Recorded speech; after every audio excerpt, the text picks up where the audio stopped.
Sir pen అయిపోయింది sir. ఏమ్మా పేపర్తో పాటు పెన్ను కూడా ఇస్తారా మీకు? తీసుకో. ఎవరు చూడట్లేదు కదా, ఈరోజు ఎలాగైనా సరే చీటీ తీసి రాయాల్సిందే.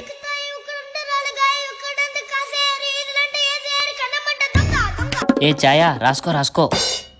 అమ్మో స్లిప్పా, నాకొద్దు. ఏందబ్బాయి బాబు మళ్ళీ నాకే వేసింది. సార్ వస్తున్నాడు, ఎలా ఎలా ఎలా? ఏం శిశిరా, చాలా బాగా రాస్తున్నావే. చాలా ఈజీగా వచ్చింది సార్. Sir additional. ఎస్ తీసుకోమ్మా. ఏంటి వీళ్ళేనా అడిషనల్స్ తీసుకునేది? Sir additional sir. తీసుకోమ్మా. Sir additional sir. ఏంటమ్మా సేప్స్ అన్ని డ్రా చేస్తున్నావు? మ్యాథ్స్ అంటే ఇవన్నీ ఉండాలి కదా సార్. నీ తలకాయ్. సార్ అదే రాయ్ రాయ్. ఏమ్మా